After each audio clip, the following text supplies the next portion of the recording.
Olá, galera! Estamos aqui para mais um podcast do Pod Eva, com um tema incrível sobre direitos previdenciários e também proteção por seguros, né?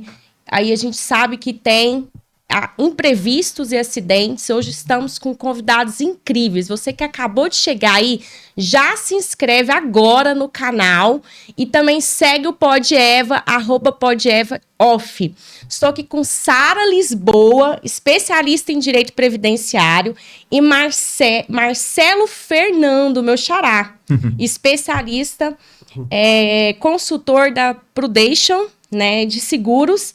Eu gostaria primeiramente de agradecer por estar aqui, por ter aceitado o convite, e também que vocês falassem um pouco de vocês de forma breve, se apresentassem. Bom dia, Marcela. Primeiramente, é um prazer estar aqui com você, com o Marcelo. Nós estamos juntos há um tempo. Eu sou advogada, especialista em direito previdenciário, sou pós-graduada em direito previdenciário e direito da saúde. Já atuo nessa área há mais de 8 anos. Meu escritório foi fundado há mais de 30 anos pelo meu pai, o doutor Ivanildo. Eu assumi a gestão há 4 anos, após o óbito dele. Então, é uma história muito bonita que eu quero perpetuar e levar o meu nome para o conhecimento de mais pessoas e poder ajudar com o meu conhecimento. Essa é a minha história e é por isso que eu estou aqui hoje, para tentar agregar na vida de vocês. Bom dia, Marcela. Obrigado pela oportunidade. Bom dia, Sara. Bom dia, pessoal. De fato, eu sou corretor de seguros de vida e em vida trabalho muito com a Prudential e sou engenheiro civil de formação, mas já estou nesse ramo há 3 anos. E já são mais de 500 clientes na minha base, já foram mais de 20, 25 benefícios pagos. Hoje eu tenho muito como propósito de realmente ajudar as pessoas, fazer a diferença na vida das pessoas e cuidar delas, né? Cuidar da sua geração de renda, cuidar delas em imprevistos, uma proteção patrimonial. E espero poder agregar bastante hoje com alguns conhecimentos que o pessoal às vezes não conhece.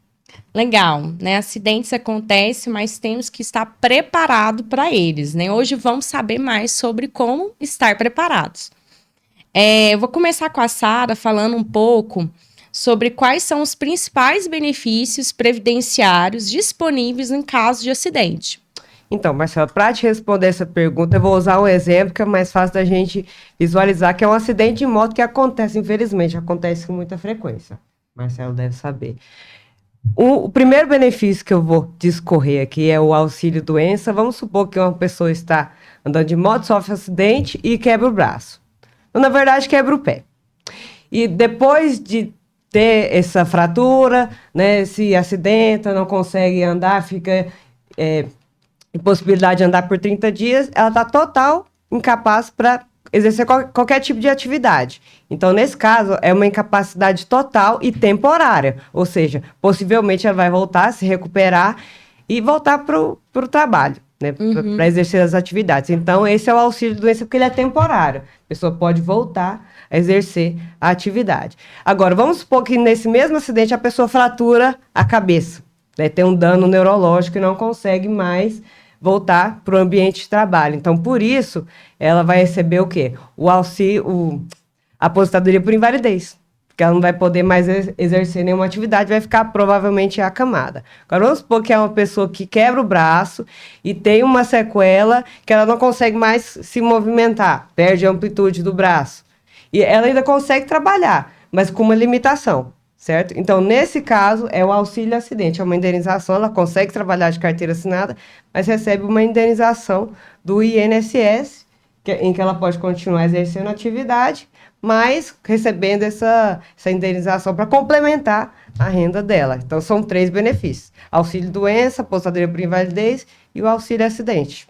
Certo. Existe também uma diferença de acidente de trabalho e acidente comum, né, para fins de INSS. Fala um pouco dessas diferenças. Certo. A diferença do acidentário para o previdenciário é o ambiente. O acidentário, ele acontece no ambiente de trabalho, quando a pessoa está exercendo atividade, né, provavelmente carteira assinada.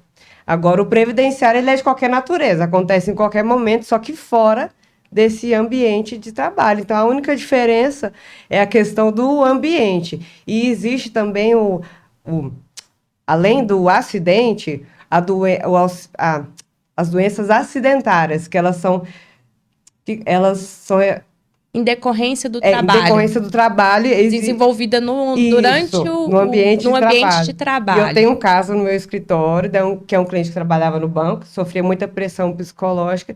Hoje ele tem ansiedade e depressão em razão desse ambiente do banco de pressão, né? De uma pressão muito grande que eles exercem sobre os funcionários. Então, entra no campo também das doenças. Entendi.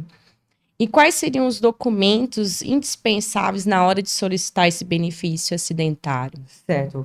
Marcelo, todos os benefícios por incapacidade seguem a mesma linha de documentação. RG, CPFs, que são documentos de identificação, comprovante de endereço, carteira de trabalho, guias de pagamento, quando a pessoa autônoma, ela paga guias, né? E os relatórios médicos e os Tem que exames. ter os laudos. Isso, os laudos médicos, para poder requerer esse benefício. Por quê? Porque o segurado ele vai passar por uma perícia médica. Então, ele precisa estar preparado. Certo. E no meu escritório, a gente faz toda essa orientação antes da perícia também. Certo, entendi. Vamos chamar aqui o Marcelo, né, para o bate-papo. Fala um pouco mais sobre o ponto de vista do seguro previdenciário. Como que pode estar mais coberto, né?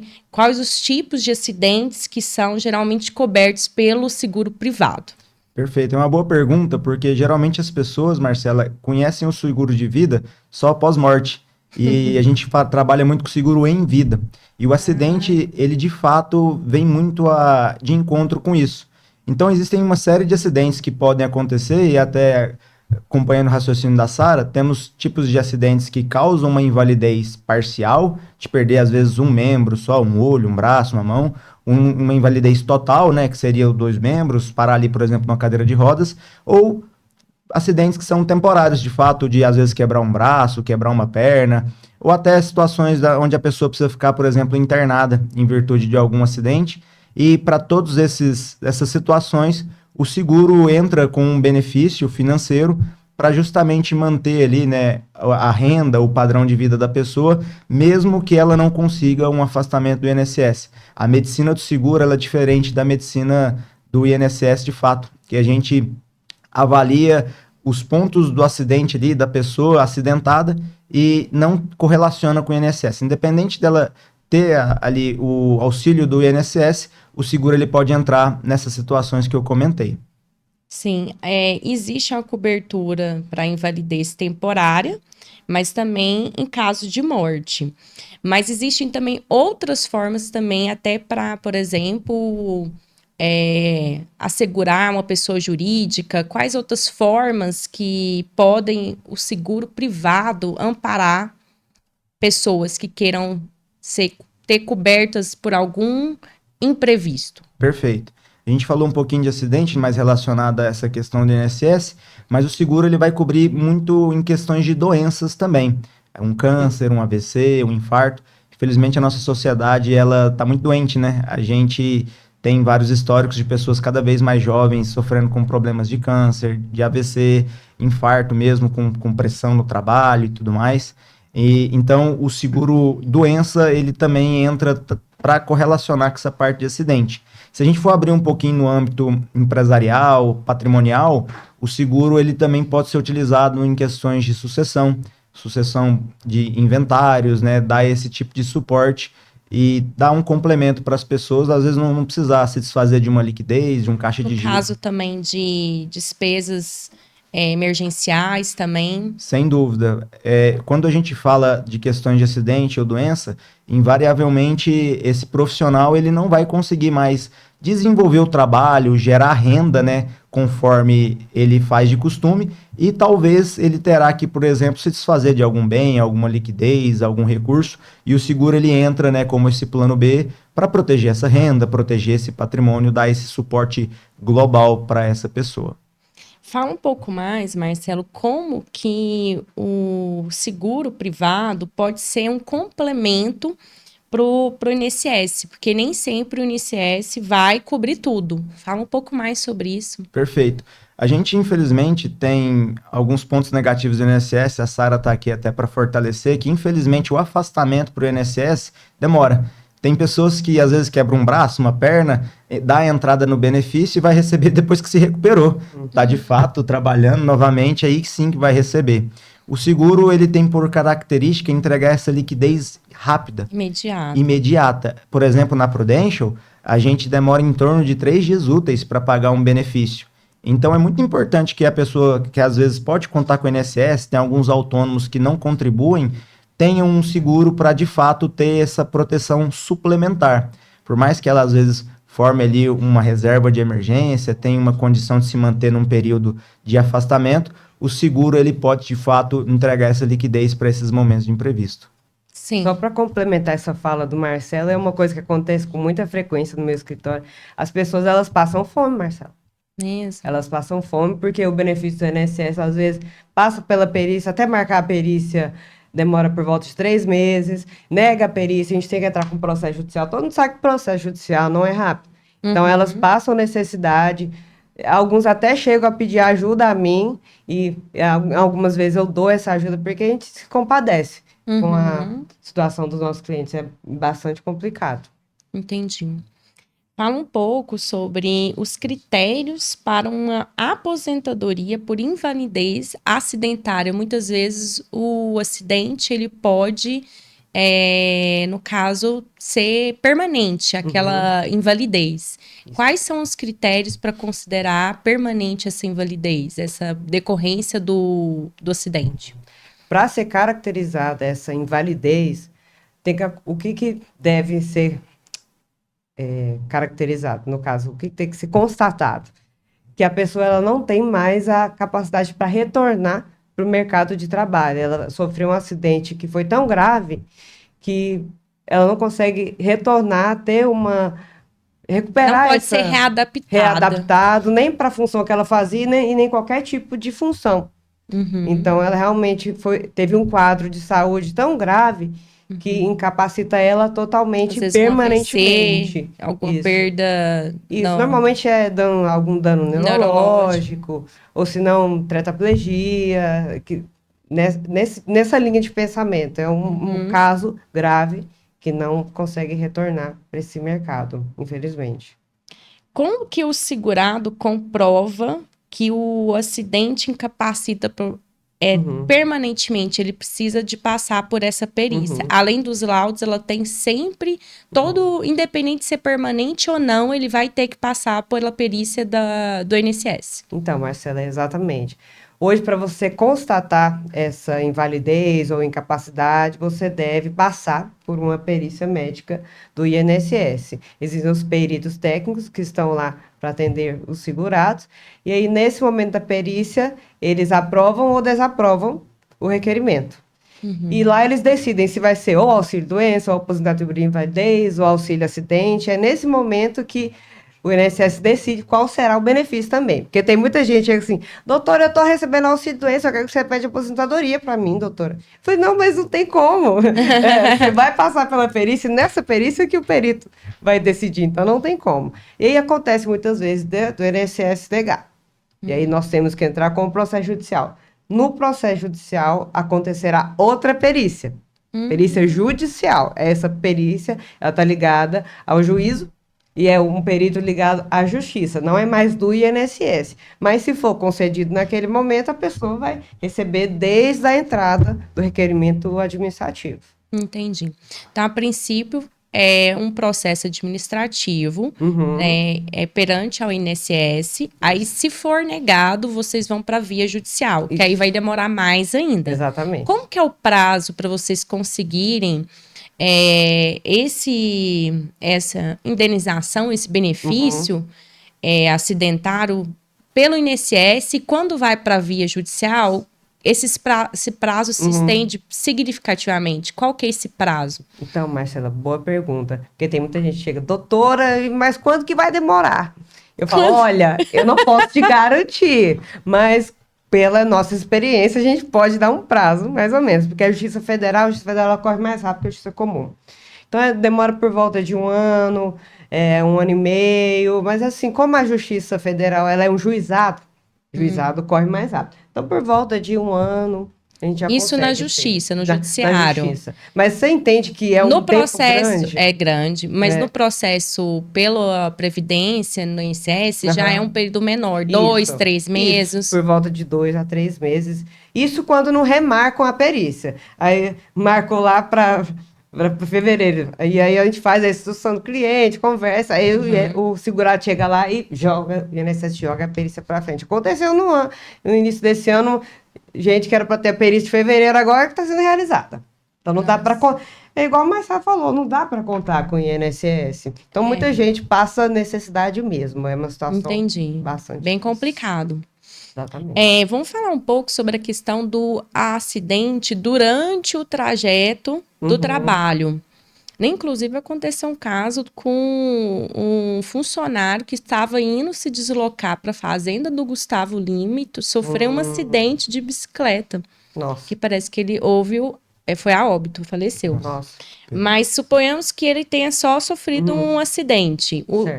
Qualquer funcionário que esteja se deslocando para o seu trabalho e sofre um acidente, ele é considerado acidente de trabalho?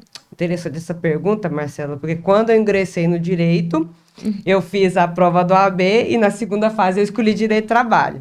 Então eu estudei bastante esse tema, e sim, é considerado acidente de trajeto, ele é considerado acidentário, benefício acidentário em relação com o trabalho. E aquela reforma... qualquer hipótese, se ele está deslocando para...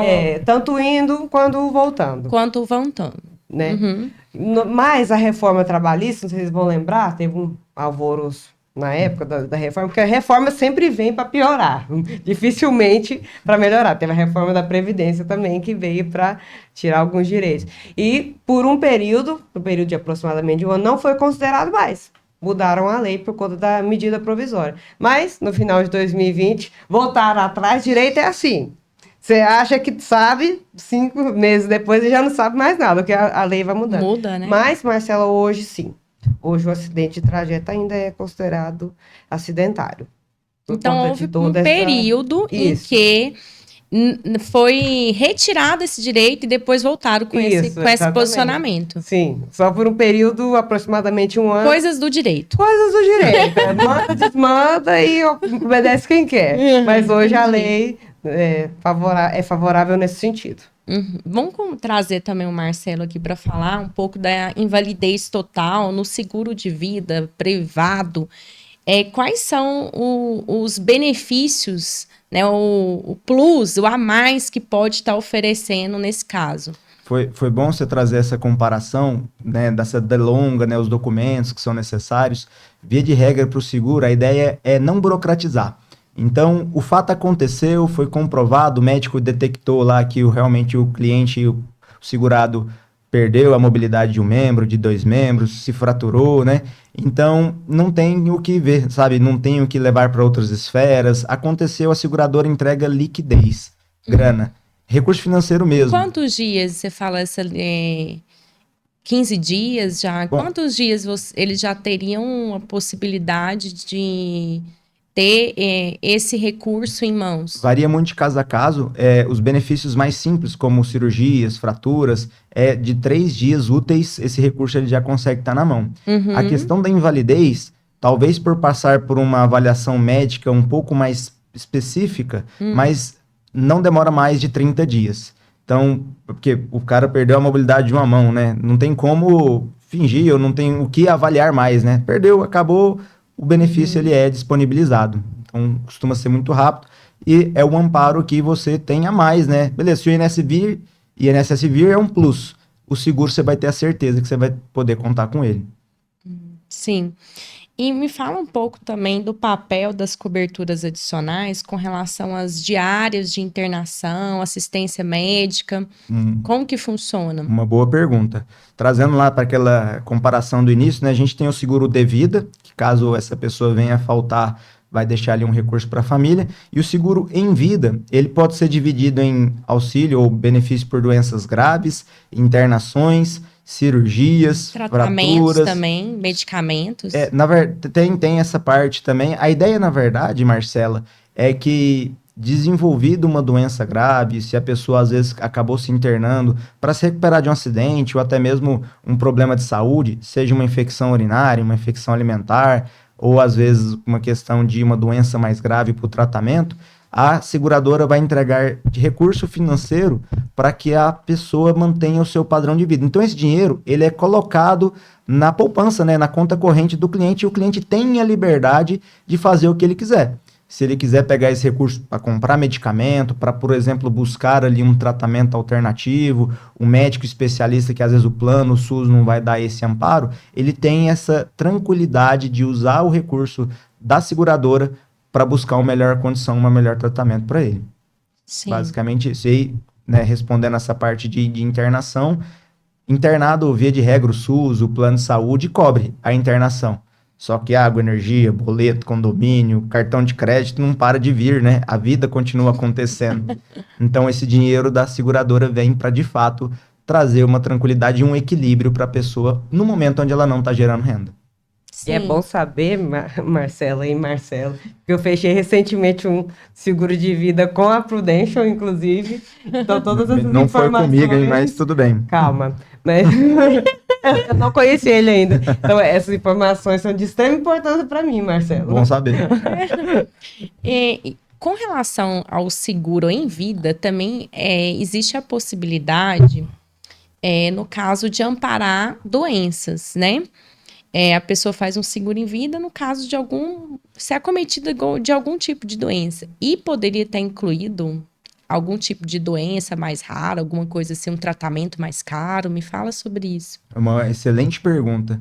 O caso mais latente que a gente teve recentemente foi o da Preta Gil, né? Uhum. Ela teve um problema de câncer de intestino, lutou de cerca de 2, 3 anos, foi para os Estados Unidos, né, fazer uma quimioterapia, mas eu acredito que boa parte dos nossos ouvintes não tem essa condição de ir, né, tão longe para buscar um tratamento. Não é todo mundo que é milionário, Não né? é. Que veio de família já privilegiada. Exatamente. E pela minha experiência, a gente vem observando cada dia mais que os tratamentos têm se modernizado, cada vez tem a medicina trago, né, suplementos, medicamentos melhores para esse combate do câncer, que às vezes a rede pública não tem acesso. A ideia do seguro é a gente fazer de forma personalizada para essa pessoa, né, para esse segurado, ter uma grana suficiente para, de fato, ter uma condição de, às vezes, buscar um tratamento diferenciado, ou mesmo que, às vezes, ele tenha um bom plano de saúde e o plano possa cobrir todo o tratamento e ele ficar ali 6 meses, 9 meses, até 1, 2 anos, sem condição de trabalho, ter um capital que mantenha esse padrão de vida para ele enquanto ele está em tratamento. Basicamente, é essa a ideia. E assim, é difícil mensurar, né? Quanto que se gasta por um tratamento de um câncer, de um AVC, de um infarto. A gente utiliza alguns parâmetros que tem, né, por expertise, por observações de outros casos que aconteçam, para a gente poder, pelo menos, tentar amparar na melhor forma possível.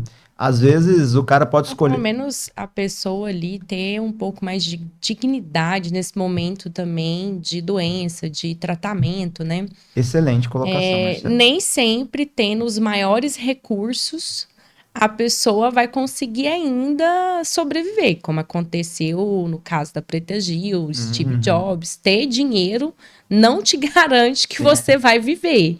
Né? Existem vários outros fatores que vão influenciar nessa questão do tratamento. Existem muitas pessoas que se recuperam, que conseguem se libertar da doença, mas existem outras pessoas que não. Mas, de toda forma, você se prevenindo por um seguro, tendo um plano de saúde, você pode passar por aquele tratamento de forma mais digna e poder também se recuperar, né? Deus abençoando, Amém. Você tendo fé, você pode também viver por mais tempo, né? Sem dúvida. Se me permite complementar, Marcela, a gente observa que o plano de saúde, ele cobre, né, nos ampara de diversas formas, mas tem situações pontuais. Por exemplo, eu estou pagando um benefício de um cliente que está com problema de leucemia, que o próprio plano solicitou que ele fizesse um exame específico para diagnosticar qual era o gene, qual era o causador ali da leucemia, para direcionar, de fato, um tratamento com mais eficácia. Esse exame, à parte, custou R$8.000. E assim, tem que ser pago de imediato, à vista, e nem todo mundo tem um dinheiro disponível. E saber que você pode contar com um seguro que vai te ressarcer desse recurso pode fazer toda a diferença, né? Porque às vezes um simples exame, por mais caro ou barato que seja, ele pode mudar esse tratamento, mas às vezes você está com o dinheiro investido, mobilizado, você às vezes não tem essa condição. Fala, Marcelo, de algum caso em que o seguro privado ele evitou uma perda financeira. Nossa, eu tenho vários exemplos, como eu comentei, eu não sei se é um orgulho dizer, mas eu sou um dos life planners da Prudential hoje no estado de Goiás que mais paga benefício. Eu gosto de falar isso porque, de fato, mostra que o nosso compromisso ele tá ativo, a gente consegue fazer diferença, mas tive um caso muito recente de um cliente que, andando de moto, ele foi socorrer a prima que estava tendo um ataque epilético, saiu 4 horas da manhã, estava de madrugada, um cachorro atravessou na frente dele, ele atropelou o cachorro, caiu e quebrou o braço. E ele trabalha com pós-obra, faz serviço de pintura, encanador, né, revestimentos e tudo mais. Com o braço quebrado, ele precisou ficar pelo menos 3 meses imobilizado ali. Ele teve até uma fratura exposta, precisou fazer uma cirurgia, a cirurgia não foi legal, precisou fazer uma cirurgia corretiva. No frigir dos ovos, levou pelo menos 6 meses até ele voltar. Ele me relatou recentemente que o INSS dele foi cair de fato depois de 6 meses que ele deu entrada. Depois de 6 meses. E aí você pensa, é uma pessoa que tem ali a média de remuneração na casa de 4, 5 mil reais, não é tão alta e tem a renda bem equilibrada com o padrão de vida. Se ele tivesse que só depender, por exemplo, de um salário mínimo, fatalmente ele passaria dificuldade, passaria fome, como a Sara comentou. E agora, complementando, Marcelo, tem muita gente que chega no escritório e fala, doutora, eu não quero aposentar, porque a minha renda vai diminuir demais, eu não vou conseguir manter o meu padrão. Porque o INSS, quando vai fazer o cálculo do benefício, ele pega todos os salários de contribuição, desde 94, que é o plano real, até hoje. Nem sempre a pessoa contribui com salário alto. Normalmente é uma crescente, né? Vai aumentando. Varia ao longo da vida, né? Vai variando.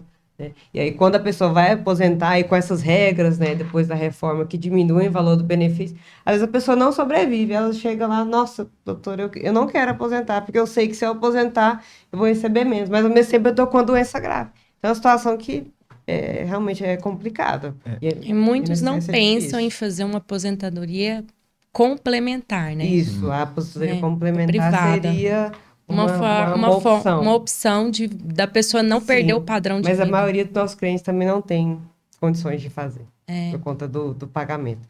Mas, e aí, posteriormente, eu queria saber do Marcelo se existiria alguma possibilidade desse tipo, desse nicho, perfil, desse nicho mais... poder...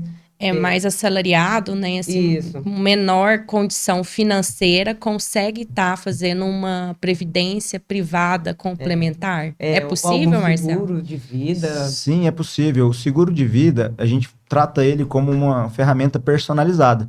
Ele tem que caber no seu bolso, de forma que, se acontecer um imprevisto, você esteja amparado suficientemente, mas também não seja tão pesado a ponto de que você tenha que se rebolar para poder ter que pagar. Só que é importante colocar também que o planejamento, o seguro, ele não é da cultura do brasileiro. Eu sei disso também. Se a gente ponderar, por exemplo, Estados Unidos, Japão, no Japão tem uma curiosidade, existem mais apólices de seguro do que pessoas. Cada pessoa lá tem 2, 3 apólices de seguro, que isso é normal de ir fazendo ao longo da vida. Deles. É a cultura, igual você falou. É da cultura deles. Mas eu te pergunto... precavidos, sempre pensam prevenir. O cara compra um carro, compra uma moto, a primeira coisa que ele faz é o seguro do carro, o seguro da moto. E a vida, né? Todo mundo se esquece. A vida ela é mais importante. Então, às vezes, o cara não... Todo mundo se esquece da vida. Às vezes a pessoa não prioriza. Ela, de fato, protege o bem, mas o bem maior que a vida, ele não tá cuidando. Então, às vezes, era melhor ele deixar de fazer o seguro do carro e da moto, fazer o seguro dele. Porque, convenhamos, se ele perde a moto num acidente, num roubo, ele trabalha, compra outro. Só que se ele perder a mão, se ele perder o olho, ele vai conseguir gerar renda para poder comprar um novo bem? E essa situação é tão complicada que eu sempre, diversos casos no meu escritório, que a pessoa...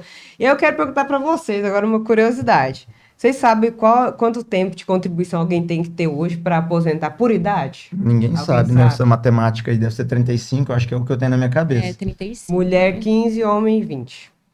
O mínimo? Sim. E as pessoas chegam no meu escritório com 65, 70, 60 anos e falam, doutora, eu quero aposentar. tô na idade, agora eu vou aposentar. Falei, calma, mas não é assim tão assim. Vamos analisar. Aí chega lá, a pessoa tem 5 anos de contribuição, Nossa. 7 anos de contribuição, e já tá com 65, 70 Contribuiu anos. pouco. Contribuiu pouco. Por quê? A maioria das pessoas não sabem, elas não têm essa informação. Então só chega lá, acha que tem a idade, vai aposentar. E não é bem assim. E aí chega nesse momento, a pessoa já não tem força mais de trabalho. Então é o que a gente está falando aqui, planejamento. As Sim. pessoas não fazem. Falta de informação, falta de conhecimento. Exatamente. Falando da previdência privada, se você fizer uma continha bem básica, né? A gente contribui um X lá para o INSS ao longo de 40, 50 anos. Se você fosse comparar isso, colocar numa Selic, você ia estar multimilionário no final da vida e, de fato, não ia precisar contar com o INSS, com essa aposentadoria. Muitos, às vezes, não contribuem mais para o INSS. Muitos médicos, alguns autônomos. Não vale a pena. Preferem fazer uma previdência privada, que vai ter um retorno maior, uma rentabilidade maior, do que contribuir para o INSS. E é o que nós fazemos também no escritório, que é o planejamento previdenciário. Tem muita gente que está ali pagando todo mês, e aí eu faço esse estudo, né, que é um estudo detalhado de cálculo. Eu falo, olha, meu amigo, você está dando dinheiro para o INSS. Ou senão você está... Esse valor que está passando aí da contribuição é um dinheiro que você não vai ter retorno. Então, tem gente que fala, nossa, estou pagando aqui para esse planejamento, nem sei o que é, mas é uma economia. Teve um caso que eu nunca esqueci, a pessoa ia economizar R$12.000 só por conta do estudo que eu fiz para ela, que ela estava dando dinheiro. INSS, desnecessariamente. Tudo isso é informação, né? Informação. Planejamento. Mas o brasileiro não tem muito essa cultura. Mas está aqui para mudar isso, né, sim, tem que mudar, tem que se prevenir, tem que se cuidar mais, porque os japoneses é os que mais cuidam, mais vivem, o que mais se previne também em termos de seguros.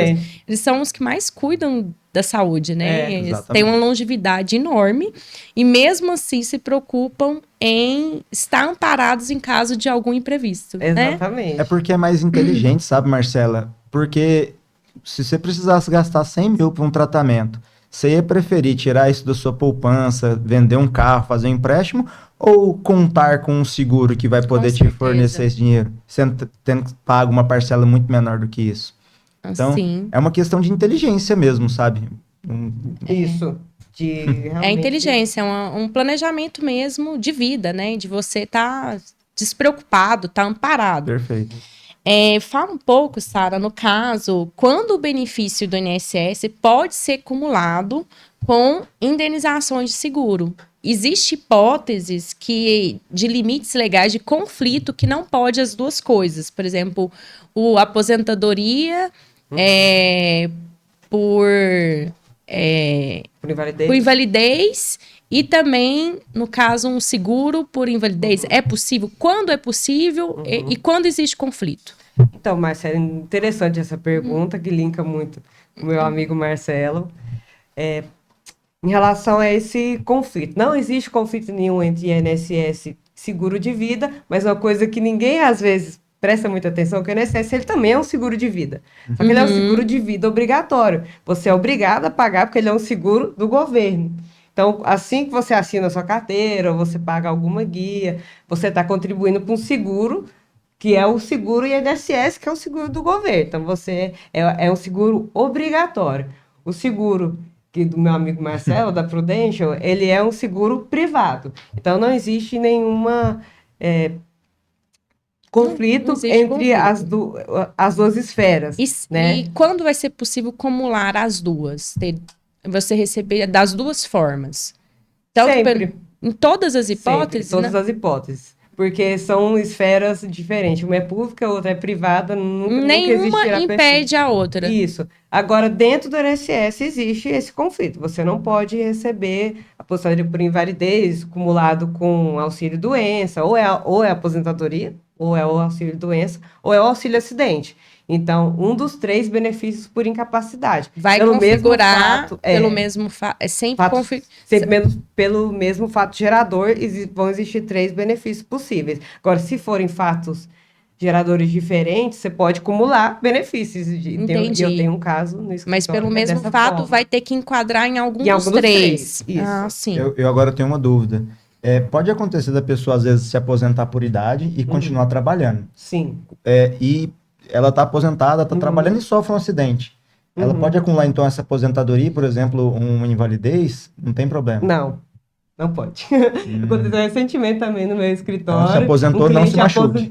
Aposentado já, né? Já recebia aposentadoria. Falei, doutor, eu me machuquei aqui, eu tô querendo pedir auxílio-doença. Infelizmente não tem como, porque o INSS ele limita a questão do benefício. Em pouquíssimos casos, a gente pode ter essa acumulação. Normalmente é o fatos geradores diferentes, mas ligado para incapacidade. Entendi. Né? Se ele já está aposentado, em tese ele não vai poder, se ele retornou ao trabalho, aí foi uma decisão dele, o INSS entende que ele não tem que pagar um acidente de trabalho, um acidente de deslocamento, qualquer tipo. Não existe. Por isso que o seguro de vida é importante, porque nesse caso o seguro de vida cobriria essas despesas de quem se acidentou. O INSS já não se responsabiliza mais por isso. Então, assim que aposenta, em muitas hipóteses, o INSS vai deixar desamparado. Gera conflitos. Muitas vezes. Por isso que eu, como advogada de direito previdenciário, eu tenho um lado muito humano, porque eu vejo as situações. Teve uma situação que eu tive que buscar uma cliente na casa dela para levar para a perícia. Ela é portadora de esquizofrenia grave. Ela não conseguia, não tinha ninguém para levá-la na perícia. E ela sempre me ligava, sempre muito... chorava ao telefone. E eu falei, eu vou levar você pessoalmente. Levei ela dentro da sala do médico, porque eu falei, porque eles não gostam, né? Perito médico, eles veem o advogado como o combatente deles. Eu falo, olha, eu estou aqui porque ela não tem condições de estar aqui sozinha, não tem parente, não tem família. Então, eu estou aqui fazendo um trabalho social também. Quem trabalha nessa área sabe que é um trabalho muito social. Bacana, muito bonito. Complementando, então, o que você está falando, por exemplo, eu sou engenheiro civil e eu, infelizmente, experienciei muitas situações de... Acidentes em obra. Acidentes em obra, de perder dedo, de perder o olho. E, geralmente, essa galera de obra se acidenta e vai receber um salário mínimo que, de fato, não vai complementar a renda. E, às vezes, o cara, mesmo sem um olho, mesmo sem um dedo, mesmo sem uma mão, ele continua trabalhando. E nada impede dele sofrer um novo acidente. Então, realmente, o seguro ele vem a complementar. Porque, mais uma vez, o cara tá sem um olho, recebe o benefício de aposentadoria. Mas ele não pode receber um segundo. Né? Acabou. Então, realmente, o seguro ele passa a ser mais importante até para uma pessoa assim mesmo. E fala, Marcelo, como que você orienta uma pessoa que quer se proteger, mas tem um orçamento limitado? Perfeito. Via de regra, as pessoas entendem o seguro como um gasto. Ninguém quer gastar mais, né? Hoje em dia está todo mundo muito apertado. Então, a gente precisa adaptar isso ao nosso orçamento. Eu não estou mandando você parar, de repente, de sair para comer um x-salada, tomar uma cervejinha. Você precisa ter essa qualidade de vida mesmo. E, às vezes, a pessoa ela acaba mirando no seguro de banco. Nada contra os bancos, mas, infelizmente, a gente tem muitas experiências dos bancos venderem o seguro como mesmo para bater meta. Quando você trata e busca, por exemplo, um corretor de seguros, ele sem dúvida vai fazer um trabalho mais personalizado. Às vezes o banco vai te cobrar lá um seguro X, que pelo mesmo valor você faria numa seguradora, né, que trabalha especializada com isso, que te traria até mais coberturas. Então a dica mesmo é procurar uma seguradora, um corretor de seguros.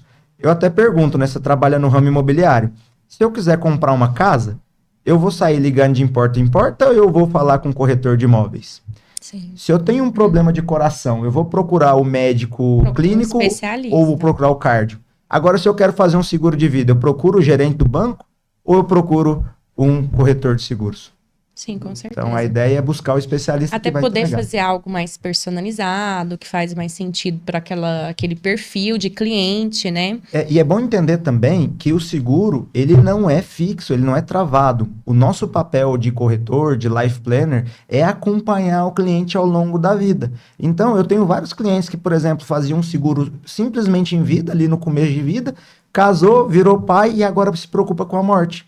De deixar um benefício para a família caso ele não esteja mais aqui. Então, a gente ao longo da vida pode ir fazendo adequações nas coberturas das pessoas. Então, às vezes o cara começa com um seguro que mais impacta ele, seja de um acidente, seja da doença, e posteriormente a gente vai fazendo esses endossos nas apólices, e é muito possível. Certo. Fala um pouco mais. Qual seria o perfil ideal que você considera para ter o seguro de vida, né? E também por cobertura de acidentes. Quais você... perfis de pessoas que você identifica, esse perfil deveria fazer um seguro de vida. Eu gosto dessa pergunta porque toda pessoa que respira precisaria fazer um seguro. Até porque... Tá vivo, então faz um seguro. Por favor, preserve a sua vida. Vocês vão ter experiências maiores do que eu, mas crianças, né? De seus 2, 3, 5, 10 anos, que às vezes desenvolvem uma doença grave, que você vai lá no Araújo Jorge, tem uma série de pessoas, ou pessoas até de meia idade, né? A Preta Gil tinha 50 anos, né? Sim. Ou quantas pessoas vocês não ouviram falar com seus 30, 20 e poucos anos que infartaram, que desenvolveram um câncer? Então não tem idade para a doença acontecer e para o acidente. Como eu comentei, né, eu tive esse cliente que caiu de moto, ele tem seus 30 e poucos anos. A gente pagou um benefício de um cliente que tomou uma bolinha de tênis no olho, deslocou a retina, perdeu a visão de um olho, que tinha 25 anos. Pensa, uma pessoa em pleno início de carreira, início de vida, sem um olho. Existe um preconceito da sociedade para readaptar uma pessoa dessa. Ele recebeu um recurso muito interessante da seguradora que possibilitou ele, por exemplo, abrir uma academia. Hoje ele tem um próprio negócio que gera o recurso dele, com um olho, sem um olho, ele está resolvendo a vida. E ele usou como investimento. Ele vai formar a aposentadoria dele muito mais inteligente que ter tido um INSS. Mas, concluindo a pergunta, todas as idades, na Prudential hoje a gente tem um seguro saúde para crianças de 2 a 14 anos, voltado para doenças graves. De 14 até os seus 80 anos, a gente também consegue fazer essa cobertura. Então, seja o pessoa autônoma, seja o pai de família, seja o empresário, seja o CLT, todo mundo pode e precisa fazer. Porque... E o que eu achei interessante, Marcela, é que no caso do seguro de vida, vocês também têm num plano lá de seguro, deixar amparado também a educação dos filhos, né? Tem tudo isso. Tem também... recursos para empresários, em termos de despesas emergenciais, pode acontecer aí pandemia, crises política, econômica. Eu acho que no mundo que a gente vive não tá dando mais para ficar desamparado, não. Tudo tem muitas mudanças. Muitas questões que... Até governamentais de governo, tudo é muito mutável. A gente não tem uma segurança. Bem numa situação instável, né? A gente não tem uma segurança com nada. Os empresários que estão nos ouvindo aí sabem que eles são heróis, porque a carga tributária é gigantesca, né? Essas questões trabalhistas hoje em que corroem os lucros das empresas. E se, por exemplo, o empresário precisa lidar com uma doença dele mesmo, ou até doença de uma esposa, de um familiar, às vezes ele vai ter que se desfazer de uma liquidez da empresa, que ele poderia, porventura, expandir a empresa, contratar mais pessoas, investir, ele vai ter que se desfazer para um tratamento. Então, passa a ser inteligente deixar um plano B, um seguro empresarial também, para contar com isso aí. Eu queria que vocês falassem, né, qual a dica que vocês poderiam deixar para o pessoal de casa para se proteger melhor contra acidentes. No caso, a Sara no aspecto do direito previdenciário e o Marcelo no seguro privado. Certo. Bom dia, pessoal. Agora eu posso falar um pouco para a câmera, né, em relação à segurança. O que nós podemos fazer? Se prevenir na questão da contribuição. Para ter um benefício hoje, a pessoa precisa contribuir para o INSS. Né? Então, a primeira dica que eu dou é contribuam para o INSS, estudem os benefícios, qual é o tempo mínimo de contribuição. Para o benefício por incapacidade hoje, o mínimo é 12 meses de contribuição. Então, um ano que você paga, você já pode requerer um benefício do INSS, 12 meses. Aposentadoria por idade, 15 anos mulher, 20 anos homem.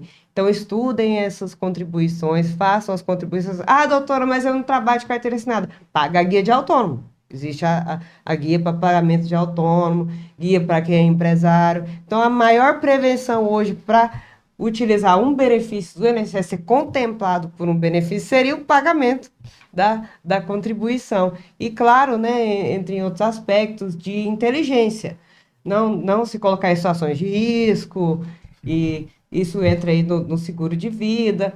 Então, mas para voltado para o INSS, realmente é a contribuição, porque a gente nunca sabe o dia de amanhã. E o dia de amanhã pode ser o dia que vai acontecer um acidente, a gente tem que se prevenir e fazer esse seguro. E agora passa a palavra pro meu amigo Marcelo. Obrigado. Complementando a Sara, realmente você não consegue se precaver, se prevenir de forma 100%. Na construção civil você usa um EPI, você usa algum equipamento de segurança, mas os acidentes podem acontecer de você rapar uma água na sua casa, escorregar e cair, você sofreu um acidente em trânsito. Então, de fato, o desenvolver uma doença que às vezes é hereditária é que você não tem controle.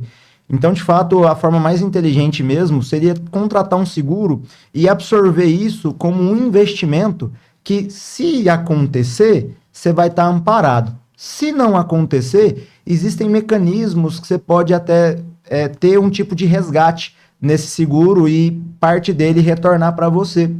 Então, às vezes é uma despesa que você vai ter que acaba se tornando um investimento. A gente às vezes paga plano de saúde, seguro de carro para não usar, mas se precisar ele vai estar lá para te dar esse amparo. Mas, novamente, não saiam fazendo às vezes por aplicativo ou mesmo numa contratação de um banco. Procure um especialista, procure um corretor de seguros, para que você possa ter um planejamento de fato personalizado, que atenda às suas necessidades, da sua família, que caiba no seu orçamento e, se acontecer, você esteja de uma forma muito inteligente e amparado. Então, o nosso podcast, o tempo já está se esgotando, né? Eu vou novamente agradecer a presença de vocês aqui. Eu acho que enriqueceu muito o pessoal de casa, trouxe bastante reconhecimento, com certeza agregou. E eu gostaria que vocês falassem, dessem mais um recado e deixassem aí também o seu contato profissional, o seu Instagram, né, e fazer alguma consideração final que vocês desejam. Então, Marcelo, foi um prazer estar aqui, juntamente com o Marcelo, que é uma pessoa que tem uma inteligência muito grande. Você de ter essa iniciativa também, de ter feito podcast e ter nos convidado para estar aqui presente. Então, foi um bate-papo muito, que agregou muito a mim. Acredito que todo mundo que está aqui, todo mundo que está aí em casa. Todo mundo saiu com muito mais conhecimento e informação. Exatamente. Eu sempre falo, a pessoa que tem informação, eu não gosto de guardar ela para mim, eu gosto de agregar, compartilhar, pelo menos um pouco, agregar um pouco na vida das outras pessoas. E eu tenho esse lado muito humano, o nosso escritório ele é muito humanizado, o cliente não é só mais um. Eu tento entender a dor dele para poder ajudá-lo. A primeira forma da gente ajudar alguém é primeiro entender e usar o coração. Fala onde que é seu escritório, fala do seu Instagram. Certo, o meu Instagram é @SaraAlvesLisboa, o Instagram do meu escritório é @LisboaADV. Meu escritório fica no setor oeste, ao lado da Praça do Sol, e vai ser um prazer receber você lá. Pode falar também, Marcelo. Marcela, parabéns pelo seu trabalho incrível. Eu fiquei muito feliz. Espero poder voltar outras vezes, se for possível. Podemos fazer, pensar em outro tema. Adorei estar aqui e realmente foi engrandecedor para mim, né, ter a Sara junto aqui. E meu Instagram é o @marcelodicrédico, como se fosse de cartão mesmo. Podem me adicionar lá, eu sigo de volta, troco likes, mando memes engraçados também. O meu escritório, o escritório da Prudential, fica no Brookfield Tower, ali do lado da Jamel Cecílio, no alto do Flamboyant, 12º andar. Podem passar lá, mandam uma mensagem, vamos tomar um cafezinho junto. E podem mandar mensagens, a gente gosta de conversar, se for para agregar. O meu papel é, de fato, ajudar pessoas, fazer o diferencial na vida das pessoas. Se você quiser se conectar, trocar figurinhas, como eu comentei, eu tenho muitos clientes. Então, às vezes, para um network, a gente sempre vai estar aberto. E é, mais uma vez, agradecer a oportunidade e a presença. Você está de parabéns pelo seu trabalho, Marcelo. Obrigada, eu que agradeço. A gente vai ficando por aqui nesse episódio, que agregou bastante, mas sempre o Pod Eva vai estar levando o pessoal de casa mais conhecimento, mais informação, conteúdo. Então, você que está aí, que não é inscrito, já se inscreva agora, não deixe de se inscrever no canal e segue também o Instagram do Pod Eva, @PodEvaOff, tudo junto. E se quiser seguir o meu pessoal também, @Marcela G. Camargo. Vamos ficar por aqui. Tchau, tchau, galera.